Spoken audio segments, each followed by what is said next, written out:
questions about our high school experience as well as questions about our college experience.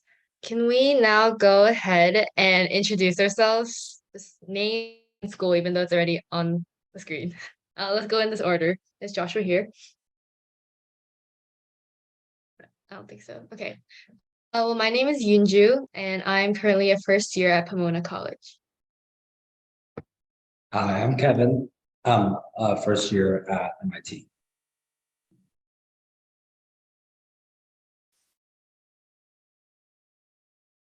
I don't think Eunice is here. I can go. I'm Solomon. I'm a first year at Cornell.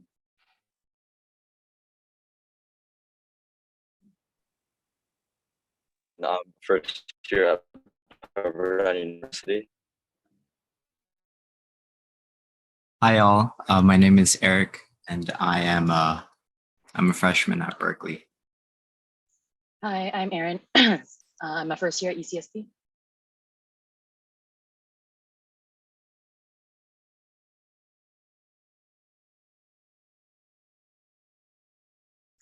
Okay, I don't think Joseph's here.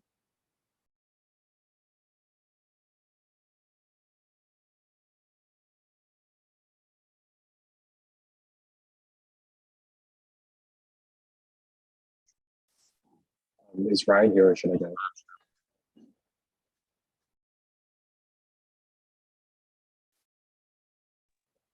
Okay, I guess I'll just go. Hey guys, I'm Julian. I'm a sophomore at the Wharton School in UPenn.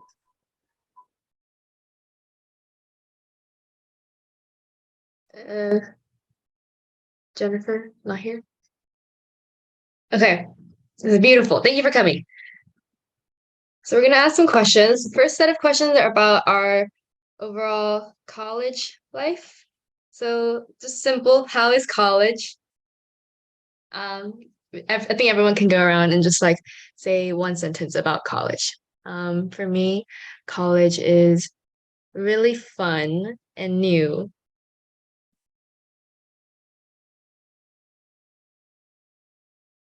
Who wants to go next? I can go. For me, college it's also fun and new, but it's also pretty hard, I think. Eric, you want to go? Thanks, Kevin. I want to say it's been really cool. You know, it does have its own set of challenges, but it also has its perks. Yeah, why don't I hand it off to Solomon? Yeah, I think college is super fun. It's a time when you can really like take control. You get to pick your classes. Your social life is totally up to you. So I think it's super cool. Why don't you go, Julian? Thanks. Yeah, college is fun. I guess I'm a sophomore, so I'm a little bit jaded, but it's still fun. Classes are easy. I'm studying business, so things aren't too bad. I'll popcorn to Erin. I think that was me, but yeah, it's a refreshing change of pace from high school for sure. Like it's like the first time you get to choose what you want to do, and if everything's up to you. It's very independent, which is cool. It's scary, but it's cool.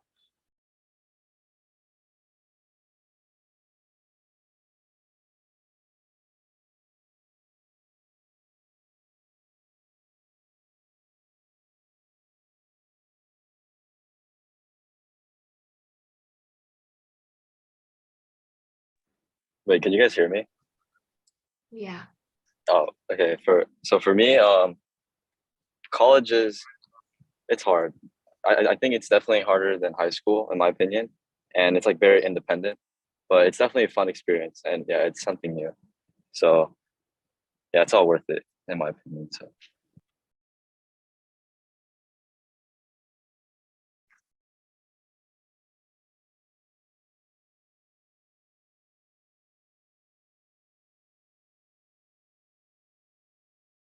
Sorry, is that everyone? I was gonna move on. Okay. Um, what is there to do for fun nearby or at your school? I go to college in Claremont, and my school is right next to the Claremont Village, so um, that's really fun.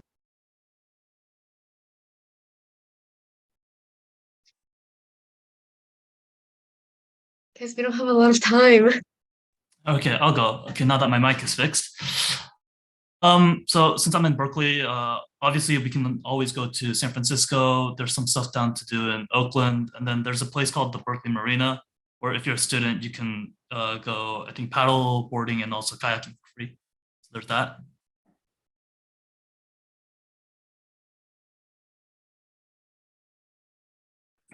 I can go.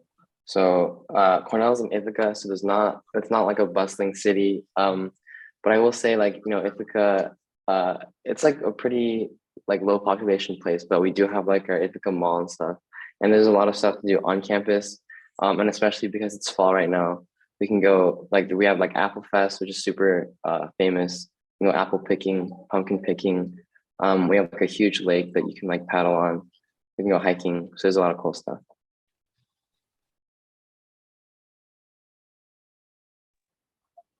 Yeah, at Penn, I mean, we're like kind of known as, I guess, like the party Ivy. So there's always a lot of like fun stuff to do around, a couple bars, clubs, whatnot. But there's also like West Philly where you can like go shopping, thrifting, stuff like that. There's always something to do.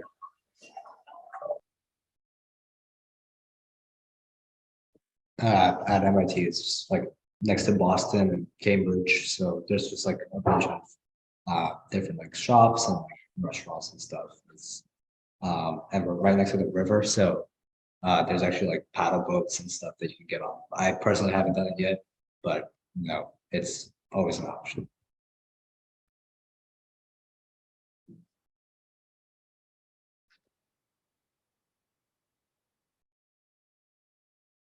Okay, let me move on.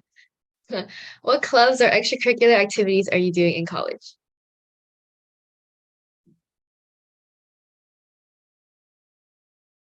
Anyone? I can go.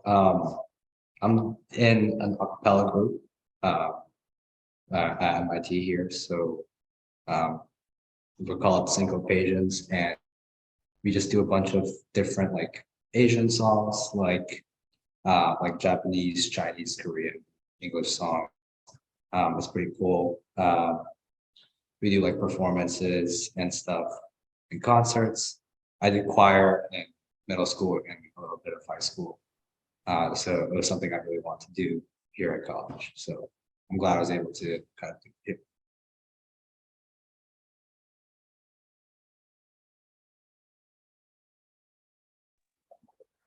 I'm also in an a cappella group at Penn. It's called Counterparts. We do like pop and jazz. It's fun. I'm in a frat. I'm also part of KSA and a couple like business consulting clubs. I also work at a cafe on campus. Okay, I'm gonna move on. Should I keep focusing solely on my academic career, or is it beneficial to gain some work experience to prepare for life after graduation? Do you have experience with internships or part-time jobs?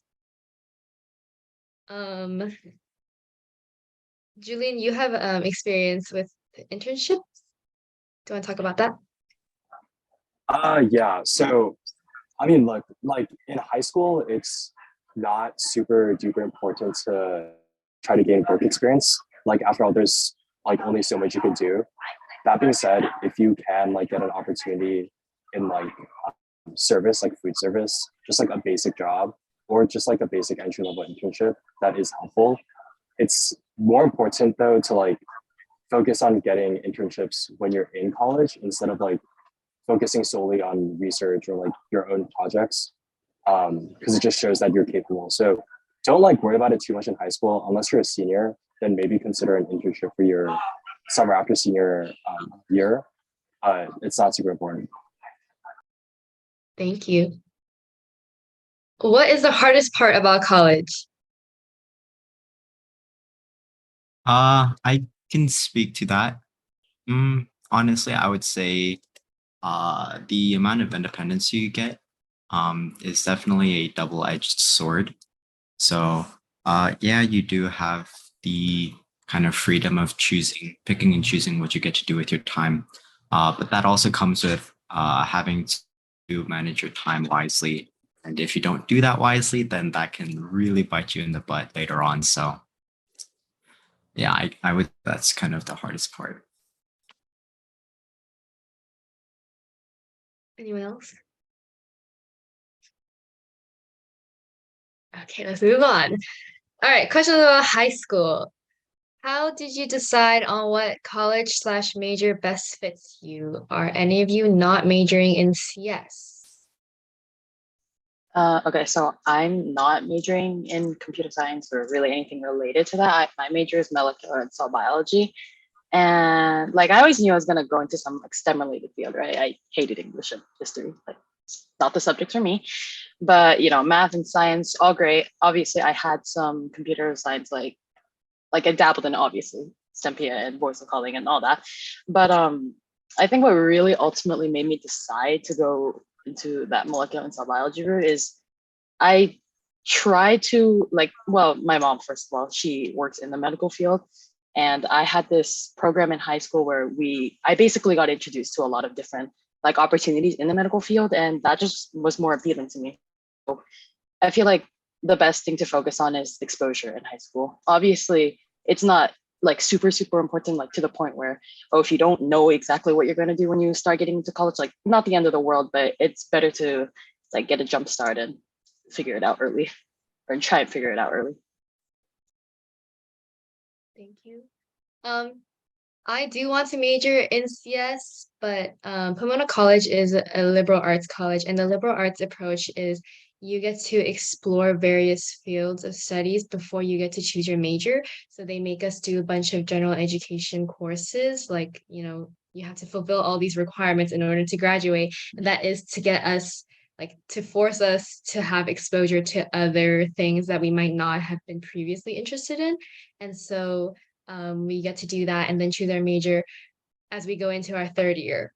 And so if you don't know what you want to major in, you should consider applying to Pomona.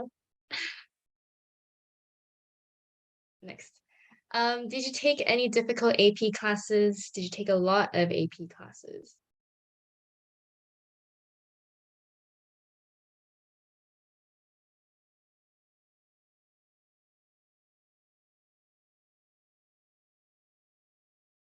Sure, I can speak to this one then. For me, it might be a little bit more of a weirder case. My school, we were forced to do APs only during our junior and senior year of high school. So I only took 5 AP exams total, but that was all within my junior year. I would say not all my APs were that hard. I mean, it's more of the basic STEM ones. I took Calc BC, I took what was it, Chem, and then I had CS, and then one weird one that none of you guys would have taken. My school did Latin, so I did AP Latin, I'd say.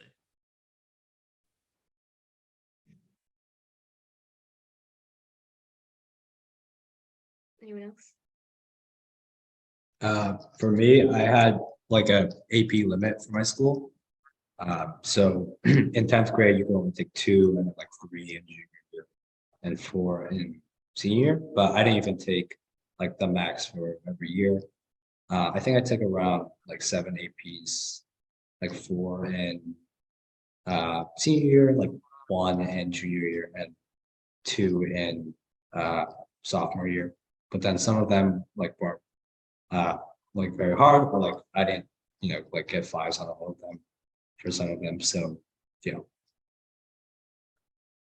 Okay, I took 13 AP classes, but I didn't take the exam for all my AP classes, and I did not do well on all my AP exams. So this is not to say you shouldn't try, but you don't have to stress out too much about that. Okay. Did you have straight A's in high school? I didn't. I didn't. It's not the end of the world. You don't have to worry about it. But you should still try. Can someone else go? I think like straight A's is like not that important. Because like most colleges are going to see a lot of straight A students anyways. So it's like not like, oh, it's a big thing where you have to go straight A's, have straight A's. But yeah, like, as you just said, you should definitely still try in your classes, try as best as you can. But if you don't get A in like some classes, it's like not that.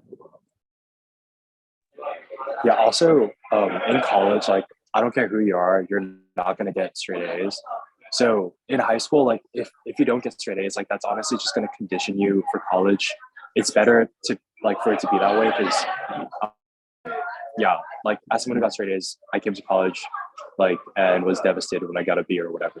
But it's fine. Just like don't fight. All right. Thank you. Were you involved in any clubs at your high school? I did a lot of clubs in high school. I did DECA. I did ACSL in high school. I did ACS, Red Cross, Create for a Cause, all of these like volunteer clubs. It's really important for you to volunteer and do activities outside of school, but you should also be involved in clubs inside of school. It matters.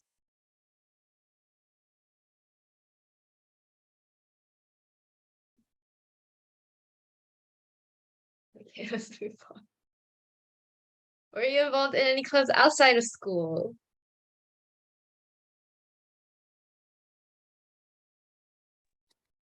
Voice are calling.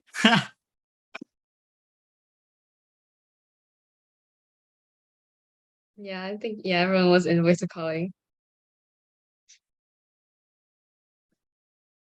What competitions did you do related to CS in high school?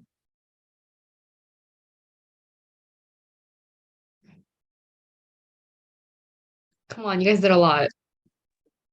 Fair. For me, I did ACSL, USACO. Those are like the big ones, and then there's like a lot of the smaller ones like HSBC, Code Rules, the Lockheed Martin contest. Yeah, there are a lot of different competitions that I did, but the main one I focused on was USACO. I think that kind of applies to everyone here. What non-CS related competitions did you participate in? I did DECA. Yeah, I did something like similarly business related. It was like Diamond Challenge and like Blue Ocean. It was just like startup entrepreneurship, like pitch competitions.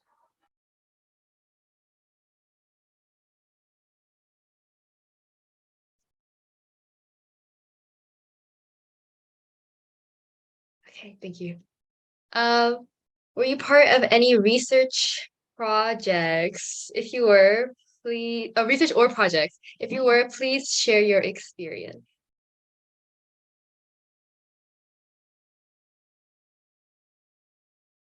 Eric, do you want to talk about FTN? Um, well, this was actually like after like college jobs, but I think like it's still like related. So my senior summer, I uh I did a research internship at Caltech. It was on like bioinformatics. I think it's definitely a good experience. Everyone should do like research or like whatever project teams you can get on, you can get in, or like any research you can do. You should definitely do it. It teaches you how to like be part of a team. It teaches you like how to actually do the research, and it'll like help you understand the material better. And it definitely like looks impressive if you can talk about it and write about it the right way. So yeah, definitely look to be doing those.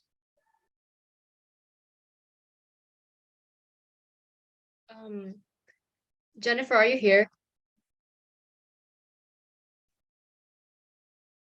Jennifer?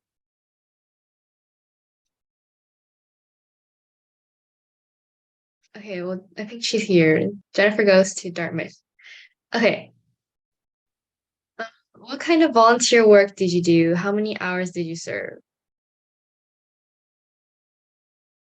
My main volunteer stuff was with Voice of Calling, and I got like 400 plus hours out of that.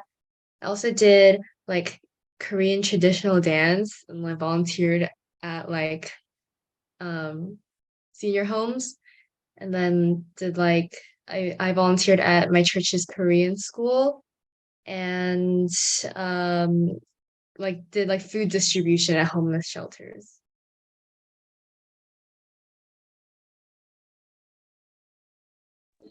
I like tutored kids at an institution called Sejui. I think it was like 3-ish hours every weekend. But yeah, I would tutor kids in like reading comp and like mostly math.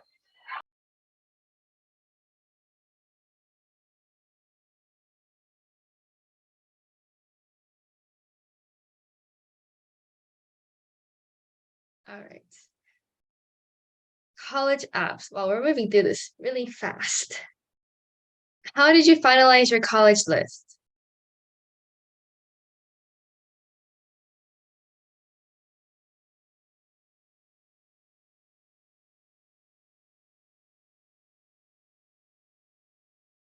I can speak.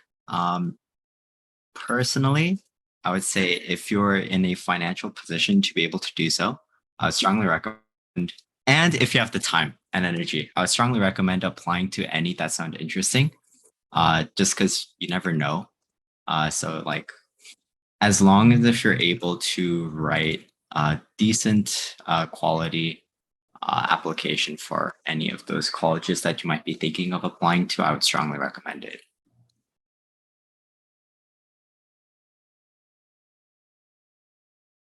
That's great For me, advice. oh sorry. I like it was more streamlined. My parents wanted me to go to like Wharton for business school, so I ET'd there, and then for the rest of my list, I kind of just like went through UC schools that could serve as safeties, like other reach schools, and like other like fit schools, I guess. But you honestly just start with like a long list and then kind of narrow it down. And then if you're ETing, that should be pretty obvious where you want to go.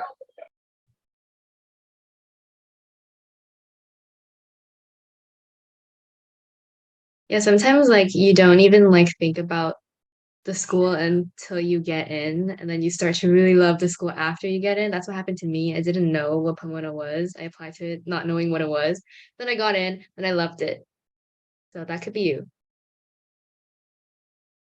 Out of all the colleges you were accepted into, how did you choose your college?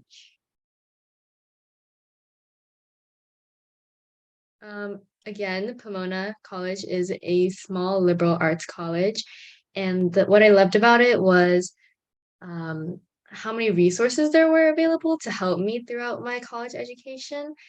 The student to professor ratio at Pomona is like 8 to 1. So professors are always available. We go to office hours every single day. Some professors do in person and Zoom. So like I spend like hours with every single day. And you really get to build like a relationship with your professors. I think that's really helpful, especially for a person like me. I'm very introverted, and if I went to like a larger school, I probably wouldn't be able to reach out to my professors on my own. So I think that was really great. It's really easy to get into clubs at Pomona because there's not that many people. And like the average class size is anywhere between like 8 to like 30 people. I think 30 people was like the biggest class I have now. So it's basically like high school. And I really love it.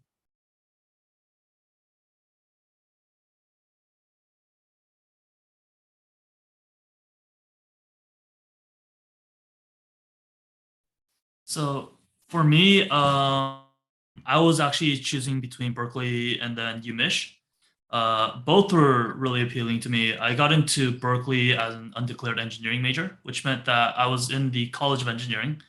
And then after my first semester, I could choose whichever engineering major I wanted. And then UMich is the standard, I'm in the I'm in the engineering program. And then I believe is it third year that you can decide your official major. So for me, honestly, it was mainly about the location at that point. Both are really appealing colleges for me. They're both very big schools too, so size wasn't an issue. It was just honestly just location. I think I would prefer California over Michigan. So it's one of the things that kind of led me to Berkeley here. If I can also speak to that. So I actually got in straight for Berkeley's they have a degree called electrical engineering and computer science, which is also in the their College of Engineering.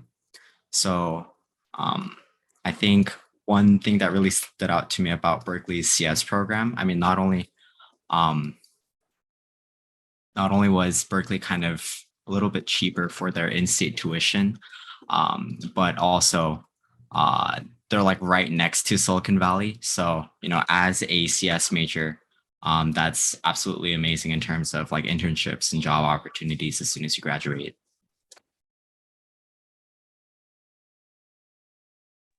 Yeah, I can also talk to that. So for me, it was between UCLA and Cornell. I knew I wanted to go into medicine, but I like didn't really. It was I had a hard time picking. I think ultimately I chose Cornell because, like compared to like a big UC like UCLA, Cornell's like, the student to teacher ratios are definitely better. There's like it's more expansive, so you can find like a more diverse set of opportunities, like whether that's research labs, you know, student clubs, organizations, and you know, Cornell has just a good pre-med. They have good pre-med majors and a good pre-med like standing in general, which I thought was super duper helpful. And we also have like a medical school in New York City. I will say like there's definitely pros and cons. Like I guess like for every school that's going to be on your list. For example, for me, like Cornell is kind of far. If you want to do like clinical experience, it's like all the way in the city, so it's like which is like 5 hours away. You know, and UCLA is like beautiful. So there's pros and cons everywhere. I really say just you know, if you have different options to pick from, just like really just weigh your options carefully and pick whatever you think is right for you.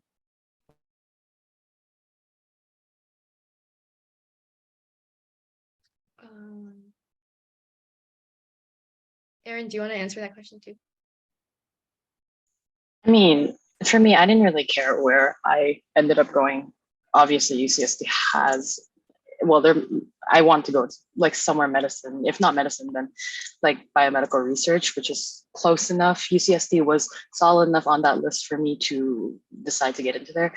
But yeah, I didn't really, yeah, like I said earlier, I didn't really care where I went because I knew like in the end, graduate school, I still had some time to change what I change like my path and stuff. So it was convenient, you know, in state tuition wise, okay, and a decent amount of time from home, which is great if I ever want to come home on a weekend trip.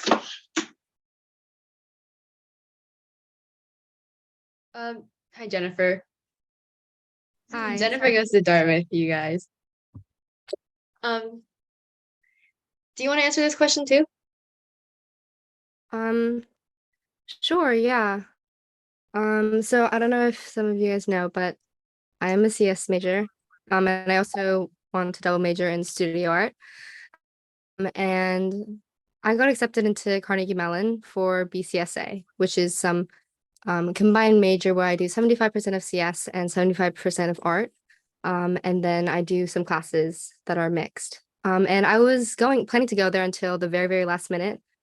And I decided to switch to Dartmouth because I just wasn't sure if I wanted to do both CS and art, or just one of them or together. And I thought a liberal arts college was just the way to go to do something like that. So yeah.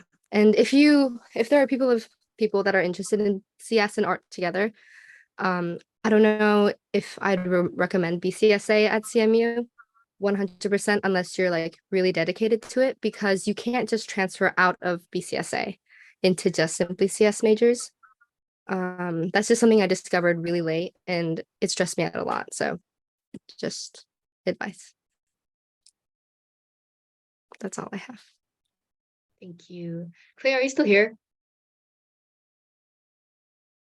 No, Clay had to leave somewhere, so Oh, okay, he. thank you. Next question. It's important to balance GPA, SAT/ACT, extracurriculars, and volunteer work. Which of these do you think is the most important when applying to college?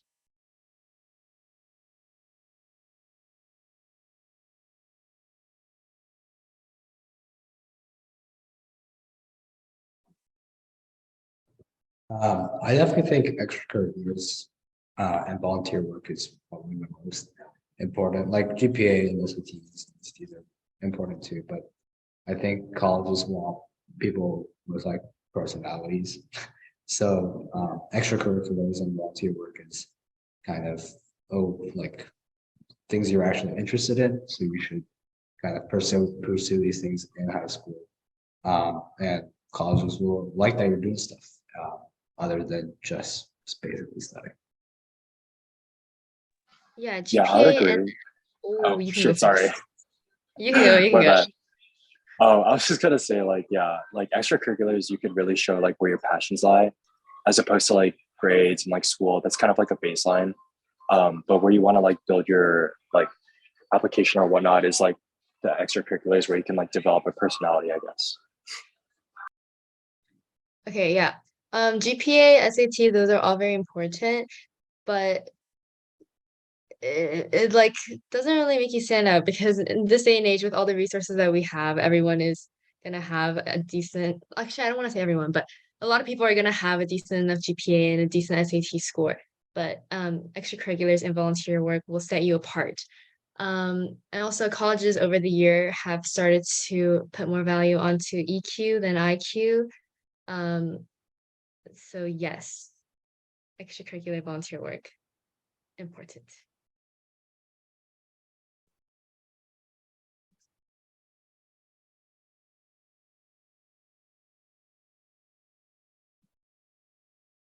When writing down ECs for college applications, how carefully should I take the order into consideration?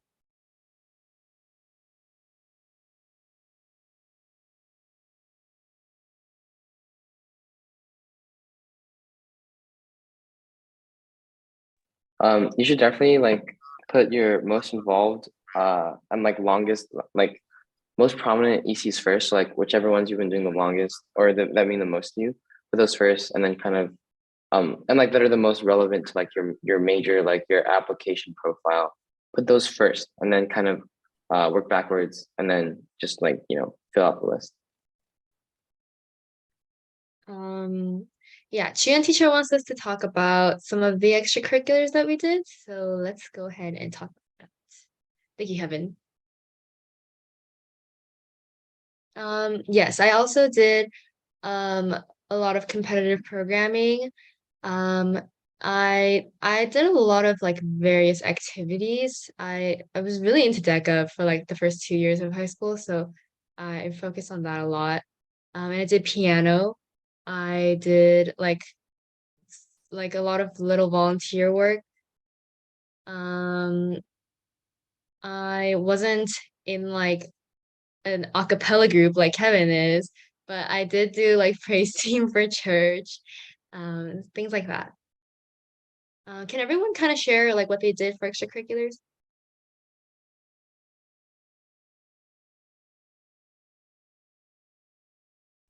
So for me, mine really isn't as wide as of a variety. I was mainly doing more of the competitive programming, but I think what helped me get into Berkeley was the fact that I was a part of like the start of Voice of Calling, so I think that really helped me stand out above other people in the during my year at least. Personally for me, on top of like the programming stuff that other people have mentioned as well, and the voice of calling, um, I was also pretty big into music. So I was part of an orchestra, pretty classic, but I was also part of like a praise team, and I did kind of do a little bit of producing on my own.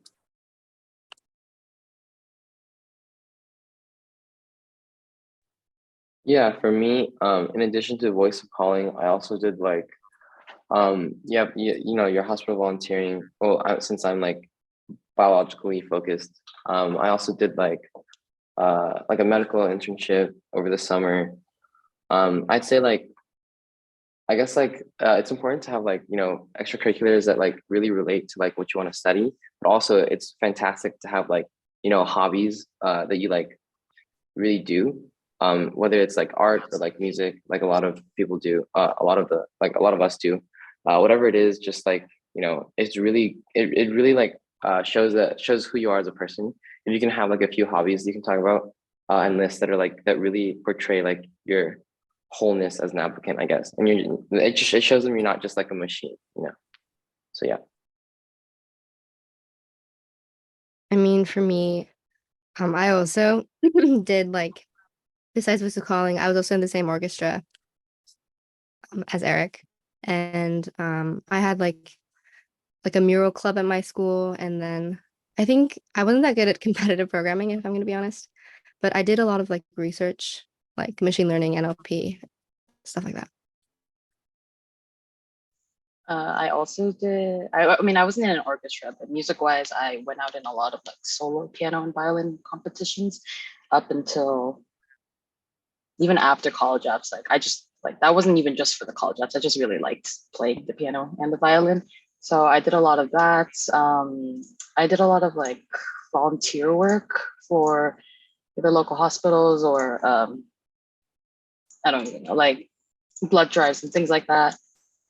Yeah, and also obviously the competitive programming, but that wasn't the highlight of, I would say, of all my extracurriculars. Yeah.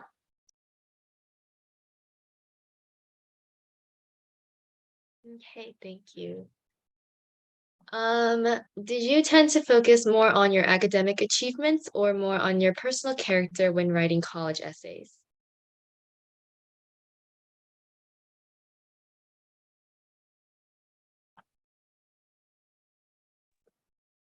I think all of your essays, or for me, like all of my essays kind of had something to do with my personal character. Even the ones that kind of talk about my academic achievement, I kind of incorporated like kind of why I'm like kind of about my personality in that essay about like some academic achievement that I had. Um, and I think that's probably uh, a good thing instead of just because like colleges get bored of just like saying, "Oh, I did this and this." So saying like kind of why you want to do this and um, like talking about that more, like what kind of drove you, and um, like more basically about kind of your feelings on this academic achievement would be a better idea. Yeah, I also wrote a lot about my personal character because colleges can already see your academic achievements in other parts of your application. You can write about your academic achievements, um, but colleges are looking to see who you are as a person and why they should admit you as a person into their college through your essays.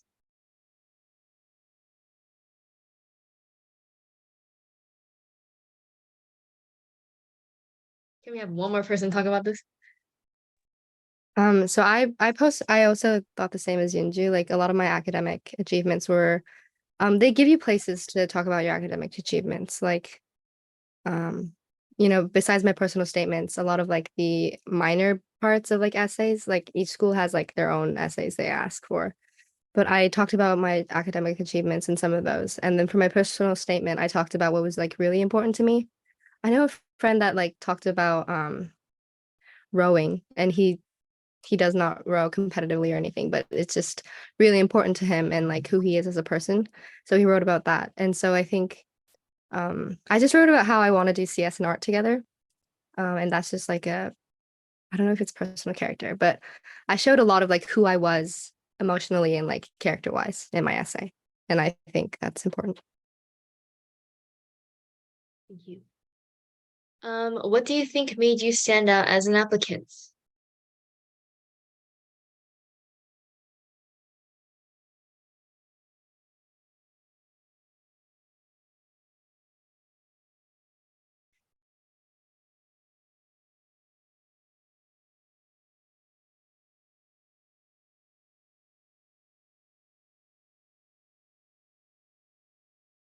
I can go. I think like the first like part is like as a kind of a prerequisite almost, you need to have like you know, you should get the best grades you can get, like the best SAT or AP scores you can get.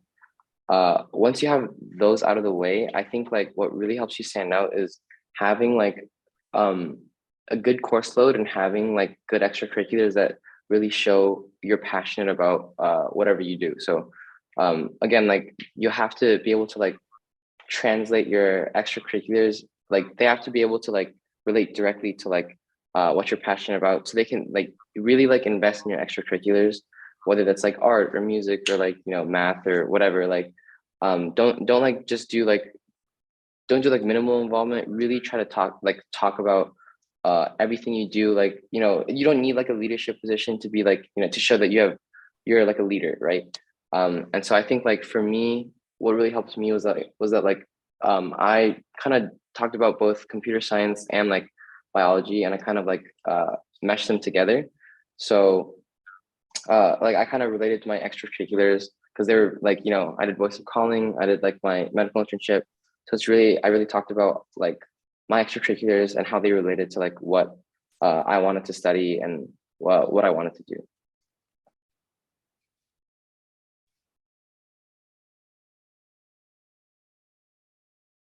Anyone else?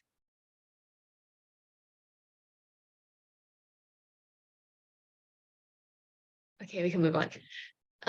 How did or does VOC volunteering play into your college application?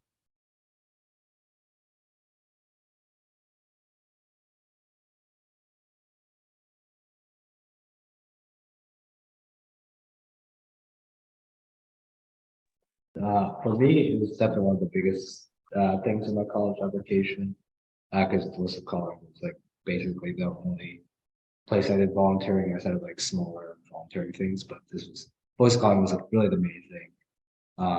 And being part of Voice of Calling for so long was kind of like one of the biggest things in high school for me, for sure. So I wrote about it for the volunteering hours, but like also wrote about it in um like my college essays, and like I did Ataxia, which is a project on Voice of Calling. So I talked about that as well in my essays. So it was definitely a large part.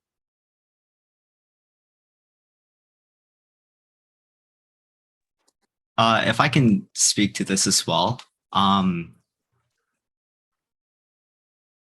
would highly encourage you guys to try to be like very proactive in voice of calling, because it can allow you to, even if it's not necessarily just another thing that you put in like your list of qualifications, it will definitely provide you with a lot of experiences that you might be able to talk about either in your essays or in the interviews, which I know are not exactly talked about too much.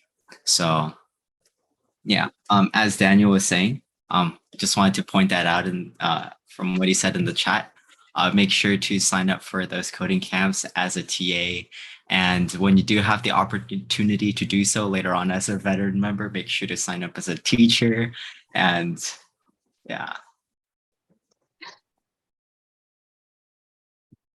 Thank you guys, our previous Voice of Calling president. Yeah, I also wrote about Voice of Calling. Voice of Calling was like one of my biggest like extracurricular activities.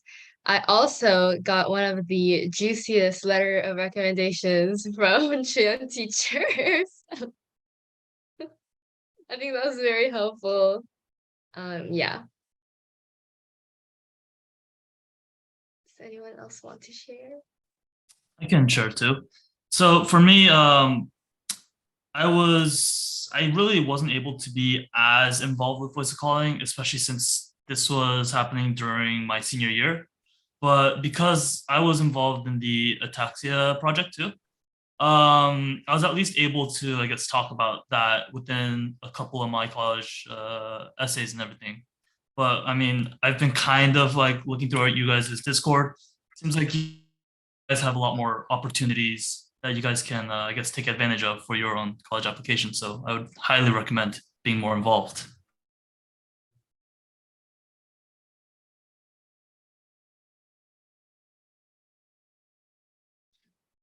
Anyone else?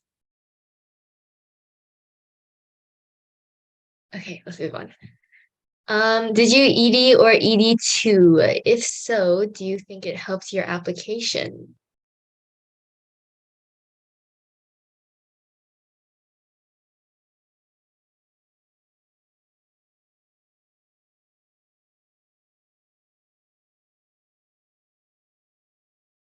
Um, Julian ED'd to UPenn. He caught it. He's not here right now, but yeah, he did that. He's a genius. Kevin, did you apply early to MIT? Yeah, MIT's early action. It's not early decision, but I did apply early action to MIT. Think it was I don't, helpful? I don't know how much it helped. I don't think it's like that big. I think ED is definitely probably more important because EA is just kind of like you can apply EA to a bunch of schools, but so for MIT, I don't know if it's that. Yeah, a lot of my friends at Pomona got in through the ED or ED2. I think specifically for Pomona because I go to Pomona, like it's easier to get in. People say it's easier to get in if you apply ED. So like I didn't ED anywhere, but a few of my upperclassmen friends, they're in like consulting.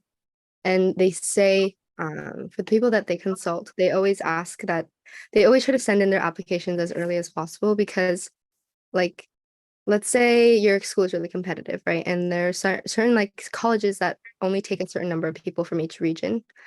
And so it's like if you really love the school, I guess it's like would you ED or would you regular? You should ED because let's say someone from your school got in ED for your major, then the chances of you getting in regular decision for that same major or like that college like drops.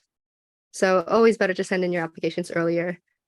And then yeah.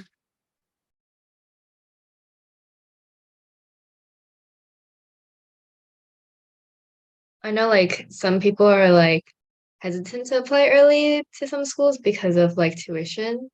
But if you get a lot, if you know you'll get a lot of financial aid, like I did, apply early. Um, what lessons have you learned from being a part of Voice of Calling?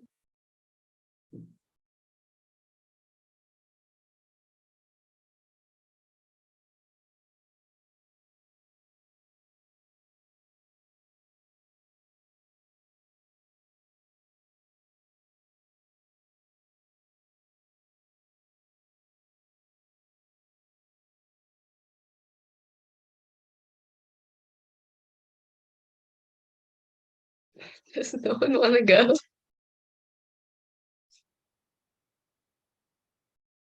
Okay, I'll go. I learned a lot of things from Voice of Calling. I learned how to work with people. I learned how to be a good leader. I hope I was a good leader. I don't know. Um, patience with people. Respond to your DMs. Um, I learned to like better manage my time because Voice of Calling gave me a lot of work to do. And I feel like I became just as a person, like a lot more responsible with my work, better work ethics with all the work that I had in Voice of Calling. It was also a great opportunity to become a better person, helping people around me. Love that. Also, I think like teaching classes, talking to kids and things like that. It just like makes you think of how you should talk and like it makes you think from their perspective because like you don't talk the same way you do to like someone that knows code to like kids because first of all they won't like you and then they won't understand what you're saying. So yeah, I think that's a good part of being in VOC. Yeah, I definitely think like voice calling has taught me a lot. I think one of the biggest things is it taught me it taught me how to teach and how to communicate with other people. I definitely learned like I really enjoy teaching. By doing all the coding camps. So I highly recommend signing up for them. It's like 1 hour a week. It's super duper fun. And also in addition to that, I think like you really learn like what it means to be part of a team. You know, like behind the scenes of like being a team, there's all like the fundraising you have to do, all the scheduling you have to do, all the reaching out, all the communication, and I think that's like a super valuable experience. So yeah.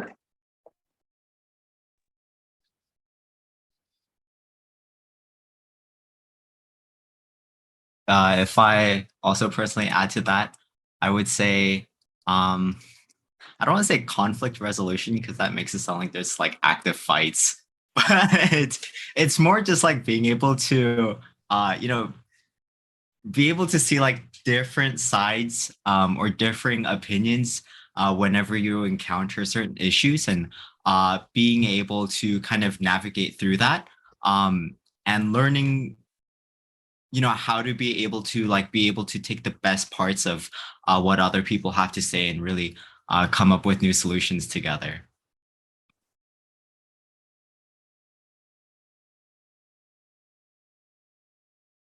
Yes, is I learned good problem solving skills. Yeah, that's a better reward.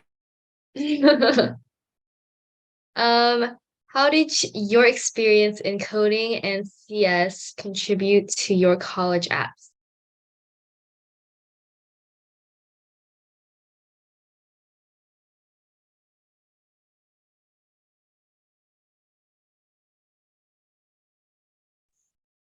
I can answer for this one. So, like I said earlier, my major isn't in CS, but regardless, just the skills that I learned. So, things like problem solving, learning how to think in different ways, even through like voice of calling. Like, obviously, I wasn't learning how to actively code in that volunteer group, but yeah, conflict resolution. I think someone said earlier, learning how to teach and learning how to communicate with other people.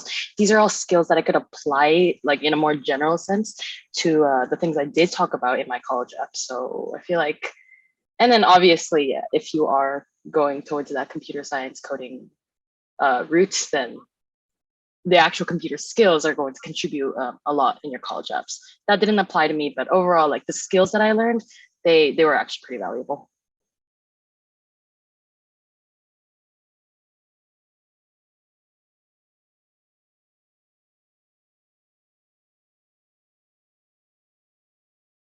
I can kind of bring like a CS major perspective to this.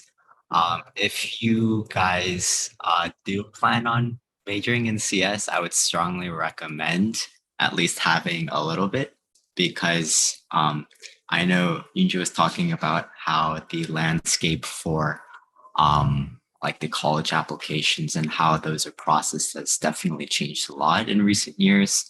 Um, and of course, that's also true for CS, but CS is also extremely competitive. So I feel like a lot of the application readers want to know that you at least have some interest. And a very easy way to show that is to, be able to at least talk about some of those experiences, either through like the activities list or through any of your essays or even the interviews that come later on.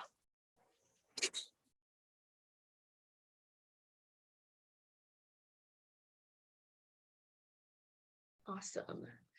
How did you find or apply for scholarships? What kind of scholarships did you apply to? And did you receive those scholarships?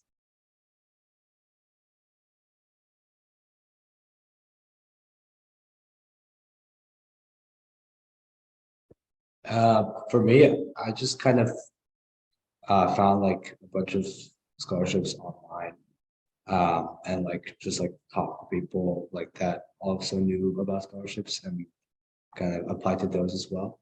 I kind of I only got like one scholarship, but it was a pretty big one for the Milken Scholars. So I'm very thankful to be able to get that. And yeah, the other ones that I applied for I didn't get, but this one was pretty cool to get. It was specifically for people from like Los Angeles, New York, and DC. So yeah, it's pretty cool. So if you want, you should apply to that if you have the time. Are looking for scholarships as well. And I think just like ask people for other scholarships. I know there's like the Coca-Cola scholarship is another big one, like the Amazon scholarship, um, specifically for like computer scientists and engineers, which I feel like a lot of people here probably are. So yeah, look into those and like ask around, like ask your counselor or stuff if they know anything. And yeah, that's about it. I applied to a lot of smaller scholarships. Like I know most of them, like my mom found them on like Missy USA. It's like a lot of like Korean American scholarships or like Christian scholarships. And I applied to like maybe like 6, 7 scholarships over the summer. And that got me a lot of money. I recycled my college essays for all of those, so it took no time. So apply to lots and lots of scholarships, you guys. It's like free money for barely any work. Also, in the Stempia Discord, like Chian Teacher sends a lot of scholarships in that one channel, so check that out too. Yeah.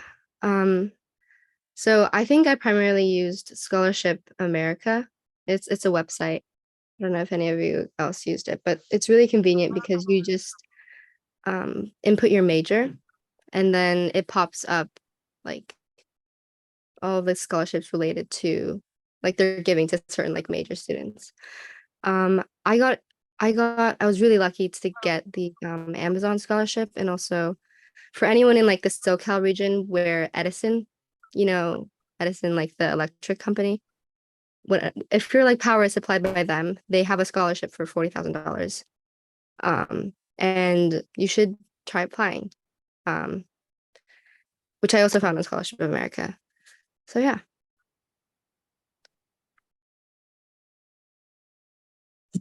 I'm not super sure if like the juniors have already taken the PSAT. But if you haven't, like that's if you're not like after Prestige, that's like an easy way to get like a full ride from a lot of smaller colleges.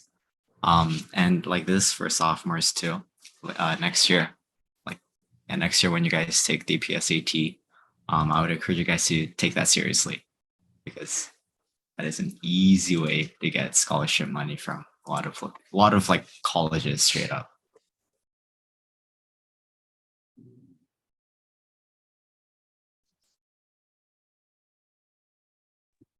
Also, I don't know if this is like contingent to this, but if you get a financial aid offer from your school, fully know that you can ask the school for more money if you need more money. Like they won't like take back your acceptance if you ask for more money. It's like a thing that a lot of people do.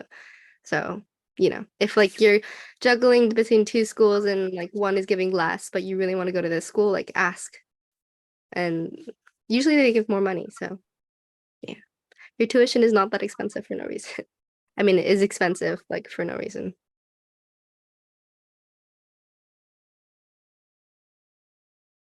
Oh, okay, we did that. Awesome. Do you have any additional advice for the seniors? I have one. Does anyone? Oh, yeah, go. Oh, sorry, what were you gonna say? I was gonna ask if anyone has any other questions, you can ask that in the chat right now. Yeah. All right. So I know for a lot of people, I'll be really honest, a lot of people are in a lot of places because their parents force them to. And that's going to work for now. But in college, your parents are not forcing anything, especially if you end up moving on to like a different state or like the other side of the country. So I would highly encourage you to be proactive right now in, looking out for stuff yourself.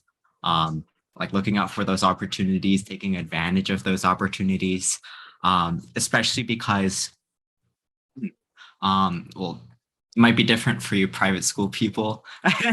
No offense, but at like a lot of the UC, at a lot of the UCs, you do have to like basically do a lot of the stuff for yourself. Like I know Yunju was talking about like sitting in office hours for hours. Dude, you only see your professor at the lectures during the office hours. It's quite literally just like TAs and GSIs, and they have dedicated schedules, so you can't sit there for hours. So like being able to like look out for like free tutoring opportunities, right? Upperclassmen who are like willing to help out. So not only that, but like being proactive in like finding communities, finding internships, finding like clubs you want to be a part of. That's going to be very important. So while you are able to and kind of don't have to stress too much about like other life stuff as well, I would highly encourage you to learn to be more independent and more responsible for your own futures. Or come to Pomona where they just feed you everything. Okay. Okay, but when you become an adult, that's not going to work out. So like, just letting you know, just letting you know. Okay. We also only have TAs during our office hours, Eric. I'm just gonna say. Okay. I have two pieces of advice.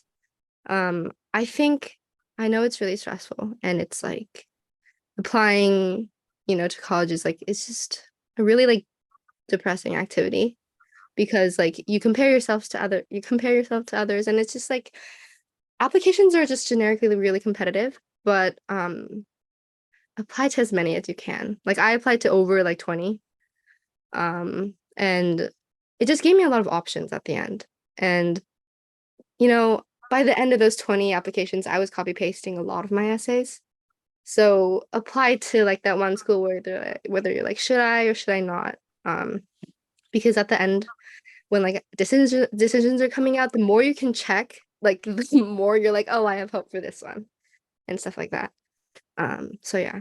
And then the other part of advice is for interviews. Interviews are really overwhelming, right? What I did was I looked up all of like the common interview questions. And then I prepared answers for them just because like more than you think, at least for me, I didn't really think about like why I liked something that I did or like why I did something. And I had to really think about like how I wanted to portray myself. And like think about it before I go into an interview. But something I really suggest not doing is like memorizing all of your answers to your interview questions and like reciting them like a robot because your interviewer gets really bored. A lot of the interviewers just want to have a genuine conversation. Like they're here because they want to see potential students going to their schools. And so just be human, be like a student, like show them what you're interested in, like show them why, you want to go here, show them what you like, what you dislike, and just things like that. Just be comfortable with it. Like if I'm going to be honest with you, it'll never get as awkward as my Stanford interview, which they rejected me, by the way. But my interviewer's husband showed up in naked in only a Speedo. And I had to pretend I didn't see that for the rest of the interview. So if you're ever nervous during your interview, just know that I went through that. I still talked to her. I made her cry because of, I still got rejected. So just know interviews don't count as much. Like I made the interviewer cry for goodness sake, but I didn't get in. So just think about that. Remember me. Just thank God there's no like elderly like white man walking around and like naked in a Speedo. So yeah. Good luck. You got scammed, Jennifer. You should have got it. No way they did that to you and you didn't get it. One last piece of advice I have is have fun after you apply to colleges. You should have fun. Like you've been working so hard. Like take it easy. Don't fail all your classes, but just try your best to do like do the stuff you want to do like as much as possible. I think I definitely had like the most memorable memories with my friends in high school, like after the like first semester of senior year. So yeah, after this, like do the things you want to do. Because in college it gets busy for sure, and you don't have enough stuff.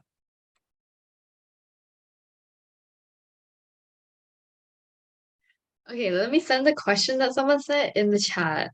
Can you guys read that and answer if you can? It says, would it be possible for some of you guys to say a couple of your favorite lines in your personal statement? As someone who is writing college apps right now, I would really appreciate it as a source of inspiration.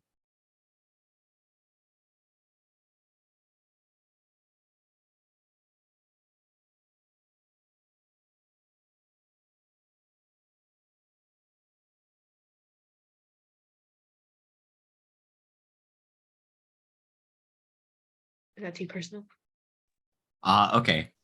Personally, I don't know if that's going to be a good idea because I know for a lot of us, our personal statements are pretty catered to us. So like I would recommend instead of looking outward for inspiration, trying to look inward as much as possible so you can make it very specific to you.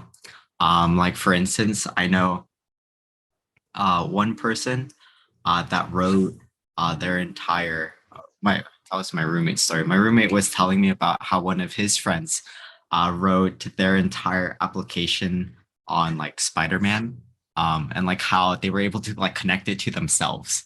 I know that's like a weird story, but like I'm encouraging you to like look inwards. So like think about like the stuff you hate, the stuff you love, right? The stuff you like to do, the stuff you don't like to do.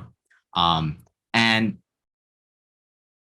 just play around with it because you're going to be end up writing like 7 drafts before you're happy with any of them. So don't be afraid to like scrap an idea. Yeah. So yeah. Sorry. I know that's probably not the answer you were looking for, but that's the answer I would personally recommend.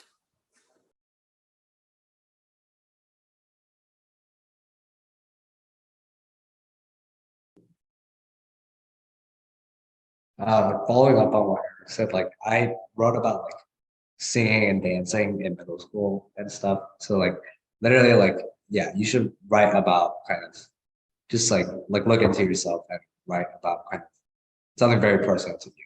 Not like, he wrote Kevin wrote about singing and dancing, so I'll write about it. So that was like a big kind of part of my life. So that's why I want to. So you should write about something that's important to you as well.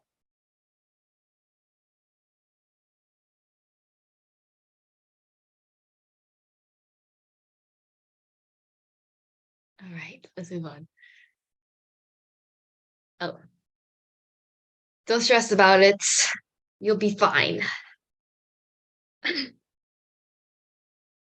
Oh, how stressed are you doing college apps? Very stressed.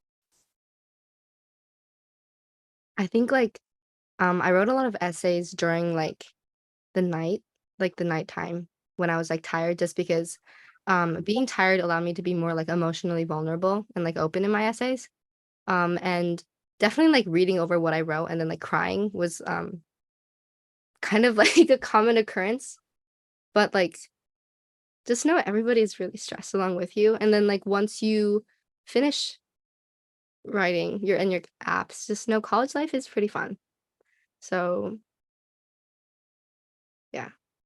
There's like an award at the end, if that helps any. This might be bad advice. Actually, it's not even advice, but I just didn't think about how stressed I was. So I didn't really feel stressed because I just stopped thinking about it completely. I just did it without thinking about it. I just like it just blocked off in my brain. Like it just shut off. So if that's helpful for you, maybe you should try that. It's not easy.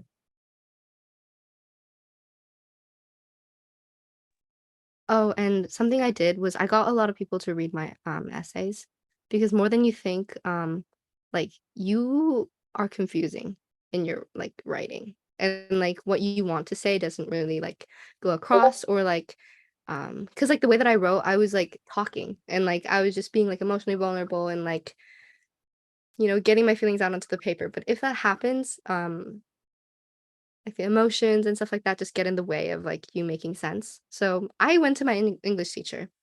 I went to some of my friends, and things like that. So that's always helpful.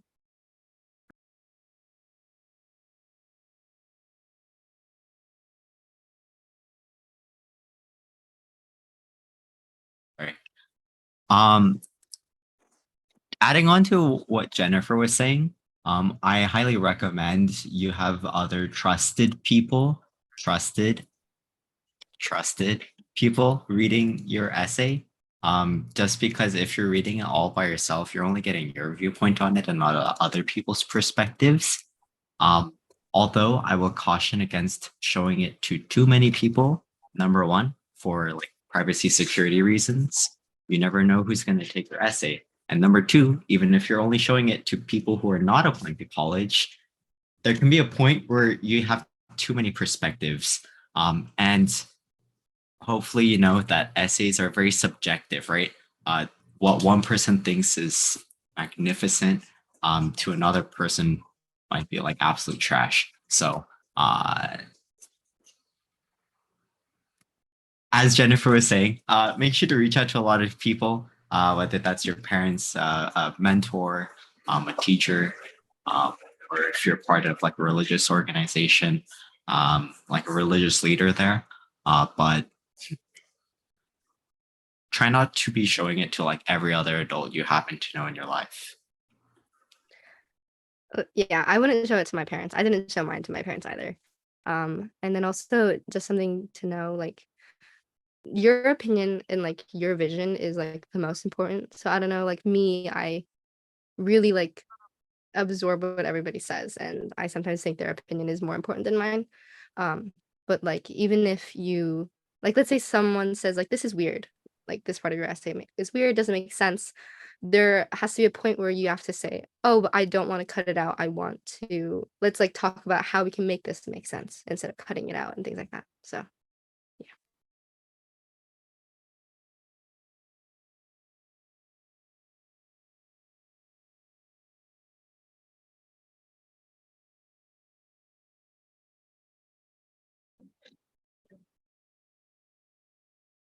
Done. Does anyone last chance? Anyone want to add something? No, we're good. All right, you guys, thank you for coming. I hope that was helpful. Oh, don't leave yet. If any of you guys want the recording to this, leave your email in the chat or DM me your email because I don't think we want to upload this to our YouTube. It's a little bit more personal.